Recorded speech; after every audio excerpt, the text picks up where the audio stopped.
ఇక్కడ కనిపిస్తున్న వీడి పేరు ఆసిఫ్ అలీ జర్దారీ, ప్రజెంట్ పాకిస్తాన్ ప్రెసిడెంట్.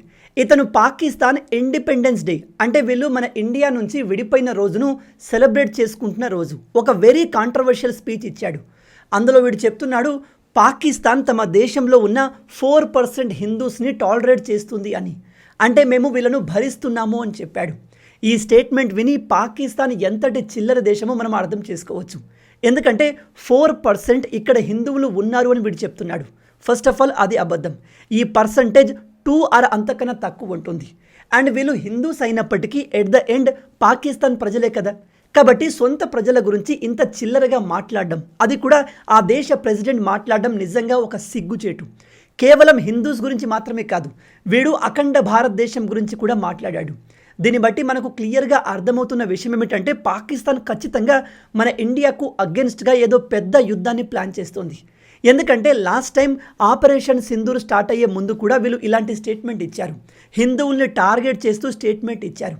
జనరల్గా పాకిస్తాన్లో 95% వరకు పవర్ మొత్తం మిలిటరీ లీడర్ అయిన ఆసిమ్ మునీర్ చేతిలో ఉంటుంది. మిగతా 5% ఆ దేశ ప్రైమ్ మినిస్టర్ షాబాజ్ షరీఫ్ చేతిలో ఉంటుంది. ఇక ప్రెసిడెంట్ విషయానికి వస్తే ఇతనికి ఎటువంటి పవర్స్ ఉండవు. ఇతను పేరుకు మాత్రమే ప్రెసిడెంట్. ఇతను జనరల్గా డిప్లొమాటిక్ లాంగ్వేజ్ని యూజ్ చేయాలి, అంటే అందరూ పీస్ఫుల్గా ఉండాలి, అందరం కలిసిమెలిసి ఉండాలి అని నార్మల్ స్టేట్మెంట్ని పాకిస్తాన్ ప్రెసిడెంట్ ఇస్తూ ఉంటాడు.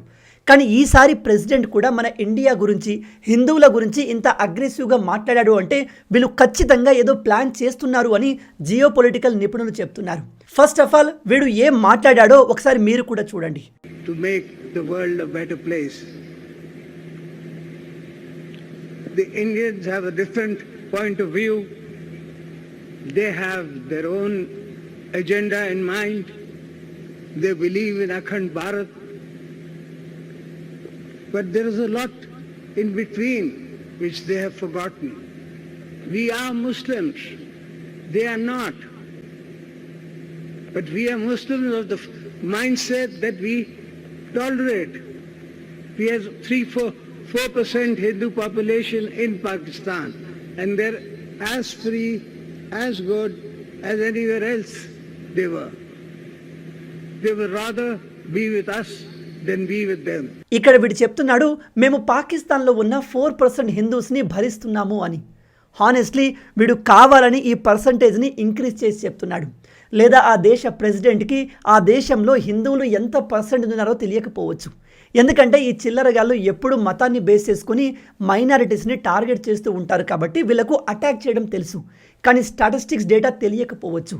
అండ్ వీడు చెప్తున్నాడు పాకిస్తాన్లో ఉన్న హిందువులు ఇక్కడ చాలా ఆనందంగా ఉన్నారు, వాళ్ళు ఇండియాకు వెళ్ళాలి అనుకోవట్లేదు అని చెప్తున్నాడు. కానీ ఇప్పటికీ ఆ దేశంలో ఉన్న హిందువులపైన అండ్ క్రిస్టియన్స్ పైన దాడులు జరుగుతున్నాయి, విపరీతమైన దాడులు జరుగుతున్నాయి. చాలామంది అక్కడి హిందువులు అండ్ క్రిస్టియన్స్ పాకిస్తాన్ వదిలి ఇండియాకు రావడానికి ఎంతగానో ప్రయత్నిస్తున్నారు. ఈవెన్ ఆ దేశంలో ఉన్న సెలబ్రిటీస్ కూడా ఇండియన్ సిటిజన్షిప్ కోసం ఎంతగానో ట్రై చేస్తున్నారు. ఉదాహరణకి రీసెంట్గా పాకిస్తాన్లోని ఒక ఫేమస్ సింగర్ అద్నాన్ సమీ మన భారతీయ సిటిజన్షిప్ తీసుకున్నాడు. నిజం చెప్తున్నాను, ఇప్పటికిప్పుడు మన ఇండియన్ గవర్నమెంట్ పాకిస్తాన్ వాళ్ళకి ఇండియన్ సిటిజన్షిప్ తీసుకోవడం ఈజీ చేస్తే ఈవెన్ ఆ దేశపు క్రికెటర్స్ కూడా లైన్లో నిలబడి మన సిటిజన్షిప్ తీసుకుంటారు. ఈ పాకిస్తాన్ లీడర్స్ ఏమాత్రం సిగ్గు లేకుండా నోటికి వచ్చిన అబద్ధం చెప్తారు. చిన్న లీడర్సే కాదు, even prime minister, military leader, ఇప్పుడు ప్రెసిడెంట్, వీళ్ళంతా కూడా అబద్ధాలు చెప్తారు. నేను ఈ మాటలు ఊరికే చెప్పట్లేదు. ఇప్పుడు మనం పాకిస్తాన్ సెన్సస్ డేటా చూద్దాం. వీడు 4% హిందూస్ అని చెప్పాడు కదా, అందుకే నేను వీళ్ళ డేటాను చెక్ చేశాను. 1947 నుంచి చూస్తే ఇప్పటి వరకు పాకిస్తాన్లో హిందూ పాపులేషన్ విపరీతంగా తగ్గింది.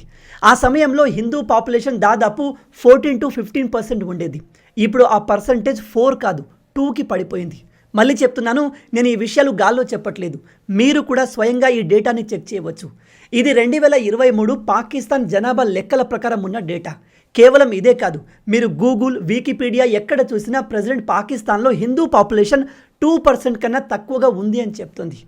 అక్కడ హిందువుల పాపులేషన్ 2% ఉన్నప్పుడు మరి ప్రెసిడెంట్ 4% ఎందుకు చెప్తున్నాడు అంటే నో వన్ నోస్. పాకిస్తాన్ ప్రజలే కాదు, లీడర్స్ కూడా చాలా స్టూపిడ్గా బిహేవ్ చేస్తూ ఉంటారు. అండ్ ఇక్కడ బాధాకరమైన విషయం ఏమిటంటే ఇప్పుడు 2% ఉన్న హిందువుల పాపులేషన్ రాబోయే 5 సంవత్సరాల్లో 1%కి కూడా పడిపోవచ్చు. ఎందుకంటే ఇప్పటికీ ఆ దేశంలో హిందువుల పైన, క్రిస్టియన్స్ పైన, ఇతర మైనారిటీస్ పైన విపరీతమైన దాడులు జరుగుతున్నాయి. ఇలాంటి ఒక సెన్సిటివ్ మైనారిటీ ప్రజల గురించి ఇలా నోటికి వచ్చినట్టుగా వాగడం, అది కూడా ఆ దేశ ప్రెసిడెంట్ వాగడం ఎంతవరకు కరెక్ట్? ఇక అఖండ భారత్ కాన్సెప్ట్ విషయానికి వస్తే, ఫస్ట్ ఆఫ్ ఆల్ ఇది మన గవర్నమెంట్ ఓపెన్గా అనౌన్స్ చేసిన విషయం కాదు. మన గవర్నమెంట్ అంటే మోడీ గవర్నమెంట్ అఖండ భారతదేశం క్రియేట్ చేయడానికి పనిచేస్తున్నామని ఎక్కడ కూడా అఫీషియల్గా చెప్పలేదు. కేవలం మన దేశంలో ఉన్న ప్రజలు అఖండ భారత్ కాన్సెప్ట్ గురించి మాట్లాడతారు. ఇక్కడ మన దేశంలో ప్రజలు ఈ కాన్సెప్ట్ గురించి మాట్లాడుతున్నారు అంటే మనం వెళ్ళి పాకిస్తాన్ మొత్తాన్ని, బంగ్లాదేశ్ మొత్తాన్ని ఆక్యుపై చేస్తామని చెప్పట్లేదు. కానీ ఒకప్పుడు బ్రిటిష్ వాళ్ళకన్నా ముందు ఈ ప్రాంతాలన్నీ కలిసి అఖండ భారతదేశంగా ఉండేవి. ఆ సమయంలో ప్రపంచవ్యాప్తంగా ఉన్న ఎకానమీ మొత్తంలో 25% మనం కంట్రోల్ చేసేవాళ్ళము. మన ఇన్ఫ్లుయెన్స్, అఖండ భారత్ ఇన్ఫ్లుయెన్స్ ప్రపంచం పైన చాలా పెద్ద మొత్తంలో ఉండేది. ఇప్పుడు అమెరికా, యూరప్ దేశాలు ఎలా అయితే ప్రపంచ ఎకానమీని కంట్రోల్ చేస్తున్నాయో, అలాగే ఆ సమయంలో అఖండ భారతదేశం వరల్డ్ ఎకానమీని కంట్రోల్ చేసేది. అందుకే ఇక్కడ మనం అఖండ భారత్ గురించి మాట్లాడుతున్నాము. అంటే అందరం కలిసిమెలిసి ఉండాలి. పాకిస్తాన్, బంగ్లాదేశ్, నేపాల్, భూటాన్ ఈ దేశాలని కలిసి ఒకే మాట పైన ఉండి ఇంకా వేగంగా అభివృద్ధి చెందాలి అనేది మన ఆలోచన. కానీ ఈ పాకిస్తాన్ చిల్లరగాళ్లకు అది అర్థం కాదు. వాళ్ళకు అఖండ భారతదేశం అంటే ఇండియా వచ్చి మమ్మల్ని ఆక్యుపై చేస్తుంది అనుకుంటారు. నిజం చెప్పాలంటే మన ఇండియా పాకిస్తాన్ని ఆక్యుపై చేయాలి అనుకోవట్లేదు. అది మనకు పెద్ద కష్టమైన పని కూడా కాదు. కానీ ఆ చెత్తను మన దేశంలో మనమే కలుపుకోవాలి అనుకోవట్లేదు. అండ్ భారతదేశం ఎవరిని కూడా బలవంతంగా తమలో కలుపుకోవాలి, ఆక్యుపై చేయాలి అనుకోదు. మీరు హిస్టరీని తిరిగేసి చూడండి. మన భారత్ ఏ దేశం పైన కూడా వాళ్ళను ఆక్యుపై చేయడానికి యుద్ధానికి వెళ్ళలేదు. మన పైన యుద్ధానికి వస్తే మనల్ని మనం కాపాడుకోవడానికే యుద్ధం చేశాం. అండ్ మనకు ఆటోమేటికలీ అతి మంచితనం ఎక్కువ కాబట్టి దాని కారణంగా మనల్ని మొఘల్ రాజులు చాలా ఎక్కువ కాలం వరకు అతి కిరాతకంగా హింసిస్తూ పరిపాలించగలిగారు. ఆ తర్వాత హిందూ రాజులంతా కలిసి తిరిగి హిందూ మెజారిటీ దేశాన్ని క్రియేట్ చేయగలిగారు. కానీ ఇప్పుడు పాకిస్తాన్ ఏం చేస్తుంది అంటే, ఒకటి, వాళ్ళు తమ దేశాన్ని డెవలప్ చేయాలి అనుకోరు. ఎందుకంటే ఆ దేశ ప్రజల మెంటాలిటీ, అక్కడి లీడర్ల మెంటాలిటీ ప్రకారం అది పాసిబుల్ కాదు. వాళ్ళు కంటిన్యూగా ఇతర దేశాలపైన ఉగ్రదాడులు చేస్తూ ఉంటారు, ఉగ్రవాదాన్ని స్ప్రెడ్ చేస్తూ ఉంటారు. అందుకే పాకిస్తాన్లో ఉన్న ఉగ్రవాదుల్ని అంతం చేయడానికి మనకు తప్పక మనం వాళ్ళపైన దాడి చేయాల్సి ఉంటుంది. మనమే కాదు, ఆఫ్ఘనిస్తాన్ కూడా దాడులు చేస్తుంది. రాబోయే రోజుల్లో ఇరాన్ కూడా పాకిస్తాన్ పైన దాడులు చేసే అవకాశం ఉంది. అయితే ఇక్కడ ఇంట్రెస్టింగ్ విషయం ఏమిటంటే, ఈ పాకిస్తాన్ ప్రెసిడెంట్ కామెంట్ పైన మన ఇండియా నుంచి చాలామంది లీడర్లు రెస్పాండ్ అవుతూ దాన్ని ఖండించారు. ఎస్పెషలీ ఈ జావేద్ అఖ్తర్. నిజం చెప్పాలంటే ఇతను కాస్త లెఫ్ట్ మైండ్ సెట్ కలిగిన వాడు అనిపిస్తుంది. కానీ ఈసారి మాత్రం ఇతను బాగానే రెస్పాండ్ అయ్యాడు.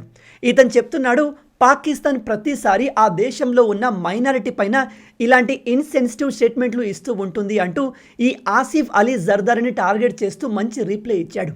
నిజానికి ఈ జర్దారీ పాకిస్తాన్లో చెప్పుకోదగ్గ పెద్ద లీడర్ కాదు. వీడు పాకిస్తాన్కి ప్రైమ్ మినిస్టర్గా ఉన్న బెనజీర్ భుట్టో గారిని పెళ్లి చేసుకోవడంతో లైమ్లైట్లోకి వచ్చాడు. వీళ్ళిద్దరికి పుట్టిన కొడుకే బిలావల్ భుట్టో. వీడు కూడా ఒక రకంగా కామెడీ పీస్ లాంటి వాడు. వీడు ఆ మధ్య కొన్ని రోజుల వరకు పాకిస్తాన్ ఫారెన్ మినిస్టర్గా ఉన్నాడు. నేను ఇతని గురించి డిస్రెస్పెక్ట్ చేస్తూ ఎందుకు మాట్లాడుతున్నాను అంటే, వీడు కూడా మన ఇండియాకు డైరెక్ట్గా వార్నింగ్ ఇచ్చాడు. వీడు చెప్తున్నాడు, ఇండియా మా ఇండస్ వాటర్ని రిలీజ్ చేయకపోతే మేము దాడులు చేస్తాము, ఇండియన్స్ని వెతికి మరీ చంపుతాము అని చెప్తున్నాడు. దాంతోపాటు వీళ్ళు ఇండస్ నది వాటర్ని రిలీజ్ చేయకపోతే ఆ నది గుండా భారతీయుల రక్తం ప్రవహిస్తుంది అంటూ వార్నింగ్ ఇచ్చాడు. ఓవరాల్గా చెప్పేది ఏమిటంటే, ఈ తండ్రి కొడుకులు ఒక రకంగా తమ రాజకీయ జీవితాన్ని కాపాడుకోవడానికి ఇలాంటి చిల్లర స్టేట్మెంట్లు ఇస్తూ ఉంటారు. అయితే ఈ జర్దారీకి పాకిస్తాన్లో ఒక నిక్ నేమ్ ఉంది, అదే మిస్టర్ 10% అని. ఇలా ఎందుకు అంటే, ఇతను పవర్లో ఉన్నప్పుడు ఆ దేశంలో జరిగే ప్రతి ప్రాజెక్ట్ పైన 10% కరప్షన్ చేసేవాడు, 10% కమిషన్ తీసుకునేవాడు. అందుకే వీని పాకిస్తాన్లో మిస్టర్ 10% అంటారు. అయితే ఈ విషయాన్ని జావేద్ అఖ్తర్ మెన్షన్ చేస్తూ, ఈ మిస్టర్ 10%కి 10% కన్నా తక్కువ ఉన్న ప్రతి విషయం పైన చిరాగ్గా ఉంటుంది. అందుకే 2% కన్నా తక్కువ ఉన్న మైనారిటీ పైన ఇలాంటి ఇన్సెన్సిటివ్ కామెంట్ చేస్తున్నాడు అంటూ మంచి రీప్లై ఇచ్చాడు. ఇక్కడ ఇంకో ఇంట్రెస్టింగ్ విషయం ఏమిటంటే, ఈ బిలావల్ భుట్టో అండ్ ఆసిఫ్ అలీ జర్దారీ వీళ్ళు పాకిస్తాన్లో ఇదిగో ఈ సింధు ప్రాంతానికి చెందిన వాళ్ళు. ప్రజెంట్ ఈ సింధు ప్రాంతం మనం ఇండస్ వాటర్ ట్రీటీని ఆపేయడంతో సివియర్గా వాటర్ క్రైసిస్ని ఫేస్ చేస్తుంది. ఫస్ట్ ఆఫ్ ఆల్ ఇండస్ నదిలో వాటర్ చాలా వరకు తగ్గిపోయింది. ఆ మిగిలిన వాటర్ని పంజాబ్ ప్రావిన్స్ మొత్తం యూజ్ చేసుకుంటుంది. వీళ్ళు యూజ్ చేయగా వాటర్ మిగలట్లేదు. అందుకే ఈ సింధు ప్రావిన్స్ ప్రజలు వాటర్ కోసం అనేక ఇబ్బందులు పడుతున్నారు. అండ్ వీడు తన స్పీచ్లో పాకిస్తాన్లో హిందువులు భారత్ వెళ్ళడానికి ఇష్టపడట్లేదు, వాళ్ళు ఇక్కడే ఎంతో ఫ్రీడమ్తో ఉన్నారు, ఆనందంగా ఉన్నారు అని చెప్పాడు. కానీ వీడి ప్రావిన్స్లోనే మైనారిటీ పైన అతి దారుణమైన దాడులు జరుగుతున్నాయి. ఈ విషయం చెప్తుంది నేను కాదు, యునైటెడ్ నేషన్. మీరు ఇక్కడ చూసినట్టయితే ఇది యునైటెడ్ నేషన్కి చెందిన ఒక రిపోర్ట్. ఇది రీసెంట్గా 2026లో వచ్చిన రిపోర్ట్. ఇందులో వీళ్ళు చెప్పేది ఏమిటంటే పాకిస్తాన్లో అమ్మాయిలను బలవంతంగా కిడ్నాప్ చేసి వాళ్ళ మతాన్ని మారుస్తూ పెళ్లిళ్ళు చేసుకుంటున్నారు. రిలీజియన్ కన్వర్షన్ కోసం అమ్మాయిలను బలవంతంగా పెళ్లిళ్ళు చేస్తున్నారు. ఇది చాలా కన్సర్నింగ్ విషయం అని హెచ్చరించింది. అండ్ ఇలాంటివి ఎక్కువగా సింధు ప్రావిన్స్లో జరుగుతున్నాయి. అండ్ షాకింగ్ విషయం ఏమిటంటే ఇలా బలవంతంగా కన్వర్ట్ అవుతున్న అమ్మాయిల్లో 80% హిందూస్ ఉన్నారు, 25% క్రిస్టియన్స్ ఉన్నారు. అండ్ ఇంకో బాధాకరమైన విషయం ఏమిటంటే ఇందులో ఎక్కువగా మైనర్ అమ్మాయిలే ఉన్నారు. వీళ్ళ ఏజ్ రిపోర్ట్ ప్రకారం 14 to 16 మధ్యలో ఉంది. ఒకసారి ఆలోచించండి, 14-16 ఏళ్ల అమ్మాయిలను ఇంటి నుంచి ఎత్తుకెళ్ళిపోయి బలవంతంగా పెళ్లిళ్ళు చేసి వాళ్ళ మతాల్ని మారుస్తూ ఉంటే ఆ తల్లిదండ్రులు ఎంతగా కుమిలిపోతున్నారు కావచ్చు, వాళ్ళు ఎంతగా నరకాన్ని చూస్తున్నారు కావచ్చు. ఒకసారి ఇమాజిన్ చేయండి, పాకిస్తాన్ కాకుండా వేరే దేశపు ప్రెసిడెంట్ తమ దేశంలో ఉన్న మైనారిటీ నంబర్ని కావాలని డబుల్ చేసి చెబుతూ వాళ్ళను కూడా మేము భరిస్తున్నాము అని చెబితే వరల్డ్ ఏ విధంగా రియాక్ట్ అయ్యేది? పాకిస్తాన్ ఒక చిల్లర కంట్రీ కాబట్టి వీళ్ళను ఎవరు పట్టించుకోవట్లేదు. అదే మన ఇండియా నుంచి ఇలాంటి స్టేట్మెంట్ వచ్చుంటే అమెరికన్ మీడియా, ఎస్పెషల్లీ బ్రిటిష్కి చెందిన BBC మీడియా ఇండియాను టార్గెట్ చేసేది. మన దేశంలో ఉన్న లెఫ్ట్ గాళ్ళే మన దేశాన్ని టార్గెట్ చేసేవాళ్ళు. కానీ పాకిస్తాన్ మాత్రం ఇలాంటి మాటలు మాట్లాడి ఈజీగా తప్పించుకుంటుంది. పాకిస్తాన్ లీడర్ల మైండ్ సెట్ ఇలా ఉంటే అక్కడి ప్రజలు ఎలా ఉన్నారు కావచ్చు. అండ్ వీళ్ళ నుంచి ఆ దేశంలో ఉన్న మైనారిటీస్, హిందువులు, క్రిస్టియన్స్ ఎంతగా సఫర్ అవుతున్నారు కావచ్చు. ఓవరాల్గా ఈ పాకిస్తాన్ ప్రెసిడెంట్ స్టేట్మెంట్ చూస్తుంటే ఖచ్చితంగా పాకిస్తాన్ ఏదో ప్లాన్ చేస్తుంది అనిపిస్తుంది. ఎందుకంటే మళ్ళీ చెప్తున్నాను, పెహల్గామ్లో ఉగ్రదాడి చేసే ముందు కూడా పాకిస్తాన్ ఇలాంటి స్టేట్మెంట్ ఇచ్చింది. మేము హిందువులు లాంటి వాళ్ళము కాదు, మేము ముస్లిం అంటూ ఈ ఆసిమ్ మునీర్ గాడు రెచ్చగొట్టే స్టేట్మెంట్ ఇచ్చి ఆ తర్వాత వెంటనే మన దేశం పైన ఉగ్రదాడి చేయించాడు. కాబట్టి ఖచ్చితంగా వీళ్ళేదో ప్లాన్ చేస్తున్నారు. అండ్ దీనికి మన ఇండియా రియాక్షన్ ఇవ్వడానికి, గట్టి కౌంటర్ ఇవ్వడానికి రెడీగా ఉండాలి. ఈసారి పాకిస్తాన్ మన జోలికి వస్తే ఇండియా ఎలా రియాక్ట్ అయితే బాగుంటుంది, పాకిస్తాన్ని మనం ఏం చేస్తే బాగుంటుంది? మీ ఆలోచనల్ని, ఐడియాస్ని కింద కామెంట్లో చెప్పండి. మొత్తంగా ఇవే ఈ వీడియోకి సంబంధించిన పూర్తి విషయాలు. ఈ వీడియో మీకు నచ్చింది అనుకుంటున్నాను. మన తెలుగు యువతను ఎంత వీలైతే అంత దేశభక్తులుగా మార్చాలి అనే మిషన్తో పనిచేస్తున్నాము. మన ఛానల్ని సబ్స్క్రైబ్ చేసుకొని ఆ మిషన్లో మీరు భాగం అవ్వండి. రాబోయే వీడియోలో ఇంకో ఇంట్రెస్టింగ్ టాపిక్తో మళ్ళీ కలుద్దాం. అంటిల్ దెన్, జై హింద్, జై భారత్, భారత్ మాతాకి జై.